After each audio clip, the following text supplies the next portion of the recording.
Hi, thanks for tuning in. Ever wanted to spice up your mornings and get your day off to a great kickstart? This is the recipe for you.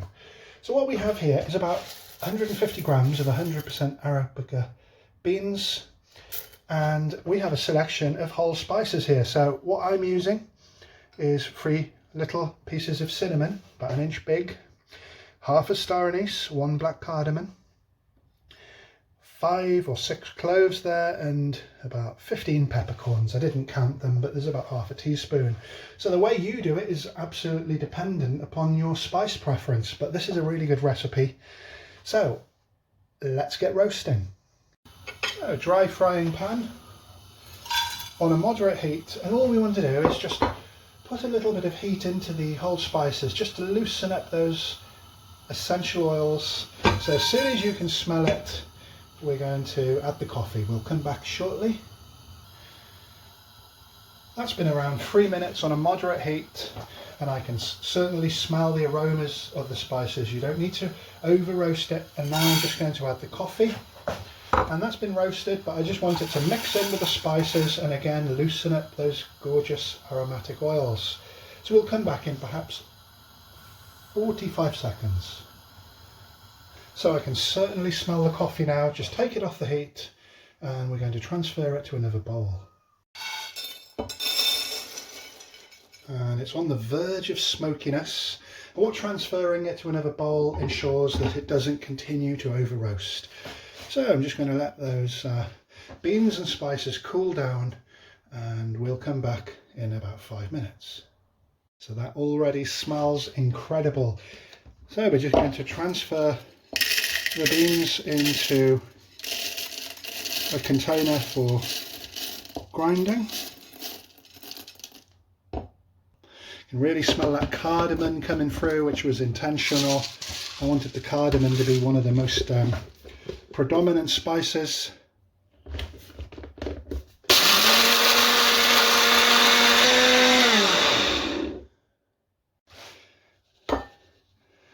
So there's our masala coffee. It smells absolutely amazing. Put your comments in when you make it yourself, because I'm sure many of you are going to want to try this. Such a simple recipe. So it's time to make some coffee. So you want your powder not too thin, but not bitty. So first of all, we're going to make a long coffee.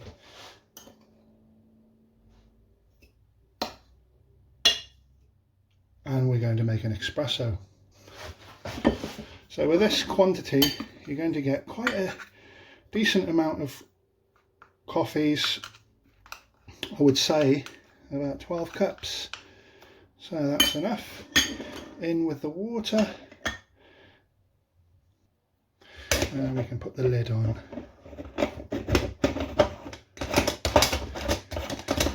We need to boil the kettle for the long coffee. Now some people, they complain that every time they make coffee this way, it can often taste like sugar puffs, and it doesn't taste right. The trick to decent coffee, and I've been to Italy a lot, is to add a little bit of cold water. I'm not going into measuring the temperature or anything, but you want your water about 96, 97 degrees. So when you add boiling water to coffee, you're destroying the aroma. So that's really important. So this is just going to make enough for 1 cup. You're going to lose about 30% of your water in absorbing into the spices. What I do there is give it a really, really good stir. And I'm going to allow that to rest for about 4 minutes, and I'll show you another trick. How do we know when we can put the plunger down? So that's another tip coming up. And this is even simpler, because as soon as the water at the bottom starts to get hot, it'll come out of here. So we don't have to worry about temperature for that, because this little device makes the perfect coffee, especially when you want to espresso, something really strong with a lot less water. So that'll take a couple of minutes. It's been around 1.5 minutes, and I give it another stir just to extract as much flavour as possible out of the coffee and the spices, and I can already smell that amazing green cardamom coming through. So it's good not to put it on a very vigorous heat. You want it on a really slow flame again to get most out of the flavour. One little tip about coffee in general.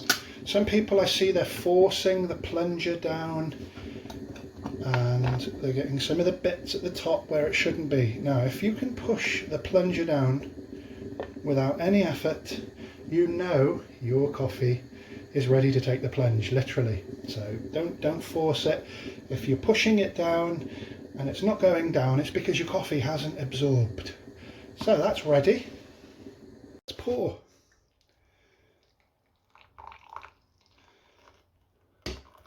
So I'd call that probably a triple espresso, and then you've got something a bit milder, a little bit lighter in colour. Excuse the mess. So there you have it. Now, a couple of variations. You can use fresh lemongrass in the water, or you could use finely sliced ginger. Incredible combination again, but we just kept it simple today, so I hope you've enjoyed that little coffee making session, and I'm really going to enjoy the fruits of my labour. So thank you very much for watching. Feel free to like, share and subscribe. Let's give it a little bit of a taste test. Wow. Obviously you can use milk if you want, condensed milk. Evaporated milk goes really well, but I like my coffee